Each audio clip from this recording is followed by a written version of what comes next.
आज जिस फिल्म की कहानी सुनने जा रहे हैं उसका नाम है ऊंचाई। अब हम इस फिल्म के कहानी के किरदारों के बारे में जानना चाहेंगे। तो इस फिल्म में जावेद नाम की व्यक्ति है, वो महिलाओं के अंतर्वस्त्र की उनकी दुकान है और उनकी एक पत्नी भी है, उनका नाम शबाना है। और जावेद और शबाना की एक बेटी है, उसका नाम है हिबा और उसकी शादी हो चुकी है और वो कानपुर में रहती है। और ये थी जावेद और शबाना की फैमिली। फिल्म के दूसरे किरदार है ओम। ओम ने और उसके पत्नी ने उनके बेटे के जन्म पर एक किताबों की दुकान ओपन की थी और उसको चला रहे थे, बल्कि ओम की पत्नी अब गुजर चुकी थी, इसलिए ओम और उसका बेटा ही उस दुकान को चलाता था।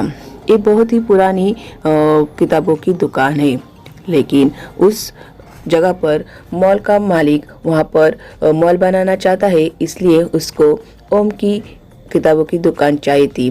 लेकिन ओम को अपनी दुकान नहीं बेचनी होती थी, क्योंकि उसने और उसके पत्नी ने उसको बनाया था। बहुत सारी ओम की यादें उस दुकान में थी, इसलिए वो जो भी किराएदार आता था दुकान खरीदी करने के लिए, उसको वो भगाकर बेचता था। वो नहीं चाहता था कि उसकी कुछ यादें खत्म हो जाए, इसलिए वो दुकान नहीं बेचना चाहता था। इस फिल्म के तीसरे किरदार है अमित श्रीवास्तव। अमित श्रीवास्तव किताबें लिखते हैं, वो बहुत ही ज्यादा फेमस है लोगों में, एक सेलिब्रिटी राइटर है। तो इस फिल्म के चौथे किरदार है भूपेन, जो कि इनके फ्रेंड है। ये बहुत ही ज्यादा उम्रदराज लोग हैं और इन चारों में बहुत ही अच्छी तरीके से दोस्ती है।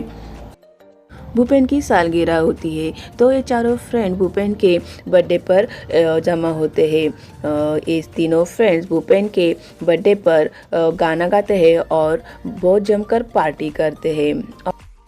भूपेन अपने सालगिरह पर अपने तीनों फ्रेंड जावेद, ओम और अमित श्रीवास्तव को बताता है कि मैं चाहता हूँ कि 2 महीने के बाद हम ट्रैकिंग पर चले जाए और ये ट्रैकिंग एवरेस्ट बेस कैंप तक होगी। मैं चाहता हूँ कि मैं अपना बचपन आपके साथ फिर से जीऊँ और एवरेस्ट के ऊंचाई को छूऊं। मैं आप सबको बताना चाहता हूँ कि मैंने अभी तक शादी क्यों नहीं की है। ये सब राज में वहाँ पर जाके मैं आपको बताना चाहता हूँ। तो 2 महीने के बाद हम ट्रैकिंग पर चलेंगे, दोस्त आप लोग चलो मेरे साथ। तो सभी फ्रेंड्स नाना बोलते हैं कि अभी तो हमारी उम्र हो चुकी है, हम कहाँ एवरेस्ट के बेस कैंप तक जाएंगे, हमें हेल्थ इश्यूज है बहुत सारे और हमारी उम्र भी नहीं है कि हम वहाँ तक चले जाएंगे। तो इस बात को सभी फ्रेंड्स टाल देते हैं और सब अब अपने घर चले जाते हैं। भूपेन भी अपने घर चला जाता है। भूपेन का नौकर तीनों फ्रेंड को कॉल करता है और उनके घर बुला लेता है। वहाँ पर पहले से ही डॉक्टर होता है। भूपेन का डॉक्टर अमित, ओम और जावेद को बताता है कि अब भूपेन इस दुनिया में नहीं रहे हैं। रात को इनको हार्ट अटैक आया था और इसी में अब वो चले गए हैं, तो आप इनकी फैमिली को बुला लीजिए। तो तीनों फ्रेंड बोलते हैं कि उसकी कोई फैमिली नहीं है, हम ही तीनों इनकी फैमिली है। फिर ये तीनों फ्रेंड भूपेन का क्रियाक्रम करते हैं और उसकी हस्तियों को अपने पास रखते हैं।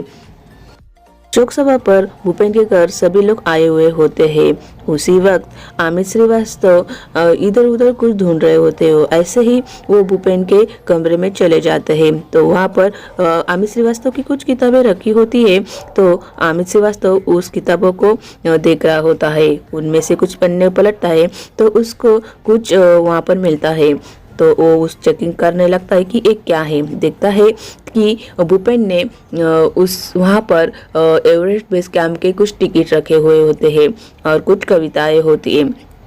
फिर अमित श्रीवास्तव को भूपेन ने अपनी सालगिरह पर कही हुई बातें याद आती है। भूपेन ने कहा था कि वो एवरेस्ट के बेस कैंप तक जाना चाहता है और वो पहाड़ी लाइफ जीना चाहता है, एवरेस्ट के ऊंचाई को छूना चाहता है और उन सब दोस्तों के साथ बचपन जीना चाहता है। और उसको बहुत सारी बातें हैं जो उन फ्रेंड के साथ शेयर करनी थी। ये सब बातें अमित श्रीवास्तव को याद आती है। श्रीवास्तव वो सारी टिकटें उठाता है और अपने साथ लेके चला जाता है। वो टिकट्स होती है जावेद की, ओम की, अमित श्रीवास्तव की और भूपेन की। लेकिन अभी तो भूपेन इस दुनिया में नहीं रहे हैं। इसलिए अब अमित श्रीवास्तव सोचते हैं कि वो तीनों फ्रेंड जावेद, ओम और वो खुद भूपेन की अंतिम इच्छा पूरी करे। ये सब वो सोचता है और वहाँ से चला जाता है।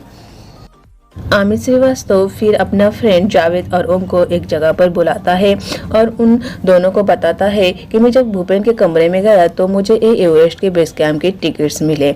आप सबको याद है कि भूपेन ने अपने सालगिरह पर कहा था कि उसको एवरेस्ट के बेस कैंप तक जाना है और उसको फिर से अपनी लाइफ जीनी है।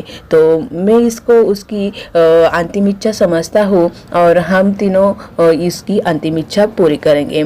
भूपेन तो इस दुनिया में नहीं रहा है, लेकिन हमारा कर्तव्य है कि उसकी जो अंतिम इच्छा थी ट्रैकिंग करने की एवरेस्ट बेस कैंप तक, तो वो हम पूरी करेंगे। तो इस बात पर ये दोनों फ्रेंड्स ना बोलते हैं। ओम बोलता है कि हमारी अब उम्र नहीं है कि हम ये सब चीज़ें करें। हमारी उम्र काफ़ी बढ़ चुकी है और हम ट्रैकिंग नहीं कर पाएंगे क्योंकि हम सबको बहुत सारे हेल्थ इश्यू है। हाँ ना करते करते दोनों फ्रेंड्स तैयार हो जाते हैं। अमित तो पहले से तैयार था और ये तीनों फिर ट्रैकिंग के बारे में सोचने लगते हैं और यहाँ पर ये सीन खत्म हो जाता है। अमित श्रीवास्तव जावेद के घर चला जाता है और ऐसे ही वो बैठे थे तो बातों बातों में अमित श्रीवास्तव शबाना को बोलता है कि मुझे ना कल एक ख्वाब आया था। मैंने ख्वाब में देखा कि हम लोग ना आपकी बेटी शिबा का बर्थडे सेलिब्रेट कर रहे हैं, केक काट रहे हैं। तो शबाना अमित श्रीवास्तव को बोलती है अरे हाँ, लेकिन उसका बर्थडे तो 2 महीने के बाद है। तो अमित श्रीवास्तव बोलता है तो क्या हुआ, हम लोग तो भूपेन की अस्थियां लेकर श्रद्धांजलि देने के लिए नेपाल तो जा रहे हैं, तो हम लोग आपको भी लेके जाएंगे और आप कानपुर में शिबा के घर रहे, फिर उसका बर्थडे का केक काटे, फिर हम लोग आगे चले जाएंगे। तो शबाना बोलती है ठीक है और वो तैयार हो जाती है उन लोगों के साथ कानपुर आने के लिए। भूपेन के अस्थि को हम विसर्जन करने के लिए नेपाल तो जा रहे हैं, फिर नेपाल से फिर से वापस आते वक्त हम आपको कानपुर से लेंगे और फिर हम सब आते समय एक साथ ही आएंगे। तो शबाना बोलते ठीक है, कोई बात नहीं है और वो उन लोगों के साथ कानपुर जाने के लिए तैयार हो जाती है। तो इस तरह से अमित श्रीवास्तव जावेद की फैमिली को यानी शबाना को तैयार करता है कानपुर जाने के लिए और जावेद को नेपाल की यात्रा करने के लिए। तो यहाँ पर जावेद का तो प्रॉब्लम सॉल्व हो जाता है। अब अमित श्रीवास्तव के सामने दूसरी मुश्किल थी कि ओम को इस बात के लिए मनाना वहाँ पर लेके जाने के लिए। इसलिए अमित श्रीवास्तव एक ट्रिक उस पर भी आजमाता है। ओम की भी अपनी एक कहानी होती है। 30 साल पहले उसने अपने बड़े भाई से झगड़ा किया था और झगड़ा करके वो दिल्ली में आके बसा था और 30 साल से वो एक भी बार अपने घर नहीं गया था। तो ये उसकी कहानी होती और दिल्ली से नेपाल के बीच में ही उसका गांव आता था। तो आपने ने सोचा था कि इन लोगों की फिर से एक बार मुलाकात की जाए। इसी बहाने ओम तो नेपाल ओम का घर दिल्ली से नेपाल के बीच में ही आता है। इसलिए अमित श्रीवास्तव ने सोचा था कि 30 साल से घर तो नहीं गया है, इसी बहाने वो अपने घर तो चला जाएगा और अपने फैमिली को मिल के आएगा। ओम का जो बेटा होता है जो दुकान संभालता है वो दुकान पर ही बैठा था। तो उसी वक्त वो अपने चाचा को कॉल लगाता है और अपने पापा की बात करके देता है। उसका भाई ओम को बोलता है 30 साल हो गए, तुम बड़े भाई से झगड़ा करके यहाँ से चले गए हो, फिर से वापस तुम गाँव नहीं आए हो। तो मैंने सुना है कि तुम अपने फ्रेंड भूपेन की अस्थियां को विसर्जित करने के लिए नेपाल जा रहे हो। तो नेपाल जाते वक्त तुम गाँव चले आना और एक बार हम लोगों को मिल के भी जाना, इतना भी क्या गुस्सा करना। तरह से जावेद और ओम नेपाल की यात्रा के लिए तैयार हो जाते हैं। नेपाल जाने के लिए इनके पास 2 महीने का वक्त होता है। तो ये लोग अपने तैयारी के लिए लग जाते हैं, एक्सरसाइज करते हैं, हेल्थ इशू चेक करते हैं और डॉक्टर इनको सबको अच्छे हो इस तरीके से सर्टिफिकेट दे देते हैं। फिर इन लोगों की तैयारी हो जाती है एवरेस्ट के बेस कैंप तक जाने की। इन 3 लोगों जावेद, अमित श्रीवास्तव, ओम और जावेद की वाइफ, इन तीनों का सफ़र शुरू हो जाता है। इनका सफ़र होता है दिल्ली से आगरा, आगरा से कानपुर, फिर लखनऊ, फिर गोरखपुर और फिर काठमांडू। इस तरीके से इनका सफ़र एक कार से शुरू हो जाता है और ये तीनों भी सफ़र के लिए निकल पड़ते हैं। फिर सफर में एक दूसरे से गप्पे करते हैं, मस्ती करते हैं। ऐसे करते करते वो कानपुर में चले आते हैं। कानपुर में जावेद और शबाना की बेटी शिबा रहती है। वो शिबा के घर चले आते हैं और उन लोगों को एक सरप्राइज देते हैं। शिबा अपने बर्थडे पर अपने माता पिता और अपने पापा के फ्रेंड को आए हुए देखकर खुश तो होती है, लेकिन थोड़ी सी उदास भी होती है, क्योंकि उसने अपने घर पर पार्टी रखी होती है। और फिर वो अपने माता पिता को बोलती है कि आज हमने घर पर पार्टी रखी है मेरे बर्थडे की, और मेरे बहुत सारे फ्रेंड्स आने वाले हैं मेरे बर्थडे पर, तो मेरे घर की सारी रूम्स वो बुक रहेगी। मैं आपका रहने का बंदोबस्त एक होटल में कर दूंगी। ये बात सुनकर जावेद और शबाना उदास हो जाते हैं। फिर शबाना सोचती है कि वो यहाँ पर नहीं रहेगी, वो अपने पति के साथ अगले सफर पर चलेगी। शबाना अपने बेटी के घर नहीं रहती, वो अपने पति के साथ और ये दो लोगों के साथ फिर आगे के सफर में चली जाती है। रास्ते में शबाना बहुत ही नाराज हो चुकी थी कि उसने अपने बेटी के बर्थडे पर आई थी, लेकिन अपने बेटी ने इस तरीके से उसके साथ व्यवहार किया था, इसलिए शबाना बहुत नाराज रहती है और जावेद भी। लेकिन अमित श्रीवास्तव उन लोगों को समझाता है कि उनकी भी कुछ खुशियाँ है और हमने उनकी खुशियों में नहीं आना चाहिए। ऐसा करके वो शबाना और जावेद को समझाते हैं और फिर से उनका मूड ठीक हो जाता है। इन लोगों ने कार रुकवाई थी और कुछ खा पी रहे थे। तभी जावेद शबाना को बोलता है, मैं तुम्हारे गोरखपुर तो दिल्ली का टिकट बुक करवाता हूँ। तभी हमें पता चला है कि कोई माला नाम की औरत का ये लोग इंतजार कर रहे हैं। तभी माला की एंट्री होती है, जिसको किसी ने देखा नहीं होता है, और वो इन लोगों के साथ आगे का सफर करने वाली होती है और वो भी एवरेस्ट के बेस कैंप तक जाने वाली होती है। श्रीवास्तव माला का सामान कार में रख रहा होता है, तभी उसको सूटकेस में लगा हुआ दिल्ली का टैग वो देख लेता है और उसके मन में कुछ सवाल आते हैं। फिर वो माला को कार में बैठते वक्त कुछ सवाल करते हैं और उस सवालों के जवाब माला दे देती है। लेकिन फिर भी अमित श्रीवास्तव के मन में कुछ डाउट सा रहता है, लेकिन वो कुछ नहीं बोलता।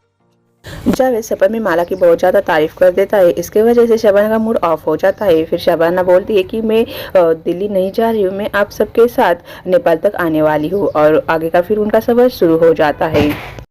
फिर सभी लोग ओम के घर चले आते हैं, क्योंकि रास्ते में ही ओम का घर था। फिर ओम के घर आने से उनके घर वाले बहुत ही खुश थे। बहुत ही अच्छी तरीके से उन लोगों का स्वागत किया जाता है।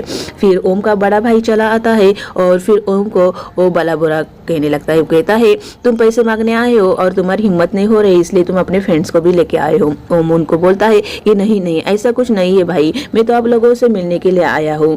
लेकिन उसका बड़ा भाई उसके साथ झगड़ा करने लगता है। ये देखकर उनको बहुत बुरा लगता है और वो वहां से चला जाता है। श्रीवास्तव अपने फ्रेंड्स लोगों को बोलता है कि आप तीनों होटल में जाके रहो, तब तक मैं ओम को मना के आता हूँ, और एक एक कर वो लोग वहां से चले जाते हैं।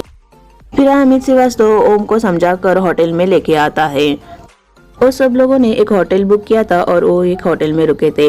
ओम और अमित लेट आते हैं और वो गलती से माला के कमरे में चले जाते हैं। तभी उनको एहसास होता है कि वो गलती से माला के कमरे में आ चुके हैं, लेकिन माला का सूटकेस ओपन रहता है और उस सूटकेस में वो भूपेन की तस्वीर देखते हैं और वहाँ पर वो एवरेस्ट के बेस कैंप के टिकट भी देखते हैं। और उनके मन में बहुत सारे सवाल आते हैं और ये सवालों के आंसर जानने के लिए वो माला के पास चले आते हैं और माला को बहुत सारे वो सवाल करने लगते हैं। फिर माला अपनी कहानी बताती है। माला बताती है कि वो बचपन से एक दूसरे को जानते हैं और इसी पहाड़ी में वो बड़े हुए हैं और वो एक दूसरे से बहुत प्यार करते हैं और वो एक दूसरे से शादी भी करना चाहते हैं, लेकिन किसी कारणवश उन दोनों की शादी नहीं हो पाती है। माला के घर वाले उसकी शादी कहीं और तय करते हैं। वहाँ पर बहुत ज़्यादा प्रॉपर्टी होती है, पैसा होता है, बहुत बड़ी बड़ी गाड़ियाँ होती है और इसी में वो गुम हो जाती है। इसके वजह से वो कभी भूपेन को कुछ बातें बता नहीं पाती और इस वजह से उन दोनों की शादी नहीं हो पाई। माला आगे बताती है, जब मैं भूपेन के शोक सभा में आई थी तभी मुझे पता चला आप लोग भूपेन को श्रद्धांजलि देने के लिए नेपाल जा रहे हो और उसकी अंतिम इच्छा पूरी करने के लिए आप एवरेस्ट के बेस कैंप तक जाने वाले हो। इसलिए मैंने तय किया कि मैं आप लोगों के साथ चली आऊँ, इसलिए मैंने टिकट बुक किए और मैं यहाँ से नहीं बल्कि दिल्ली से आई हूँ और मैं चाहती हूँ कि भूपेन को श्रद्धांजलि दूँ आप लोगों के साथ और उससे माफ़ी मांगूँ।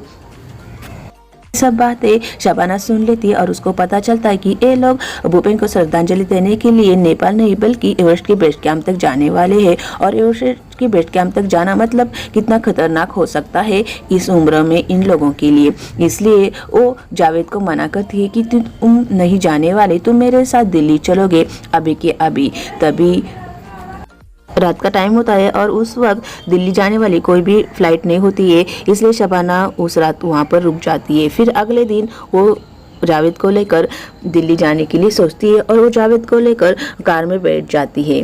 तभी जावेद शबाना को बोलता है कि मैंने तुम्हारी हर बात मानी है, लेकिन अब नहीं, मुझे फ्रेंड के लिए उनके साथ जाना ही होगा। और वो शबाना को दिल्ली भेज देता है और वो अमित और ओम के साथ एवरेस्ट के बेस कैंप के लिए रवाना हो जाता है।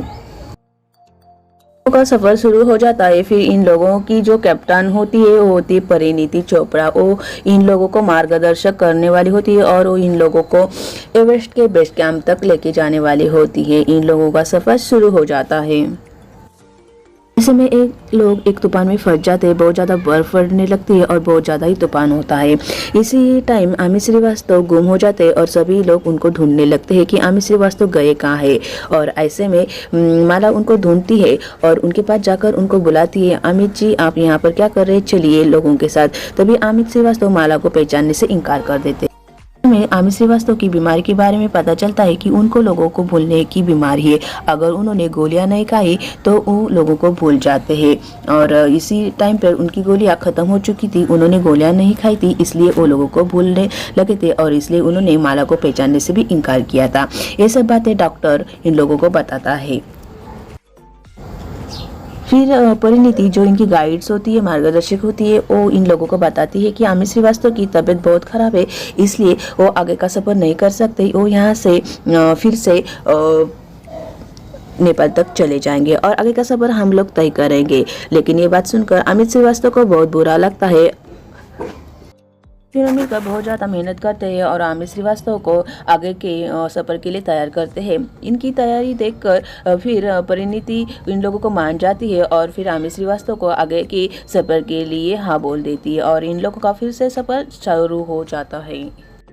आखिरकार ये तीनों फ्रेंड्स और इनकी पूरा कैंप एवरेस्ट के बेस्ट कैंप तक पहुंच जाते हैं और एवरेस्ट के बेस्ट कैंप को देखकर इन लोगों को बहुत खुशी होती है, क्योंकि इतनी कठिन परिस्थितियों का सामना करके ये लोग यहाँ तक पहुँचे थे। तो इन लोगों के आंखों में आंसू आ जाता है। फिर ये चारों मिलकर भूपेन को श्रद्धांजलि देते हैं और फिर अपने अपने फैमिली को ये लोग वीडियो कॉल करके बताते थे वो किस तरीके से वहाँ तक पहुँचे हैं।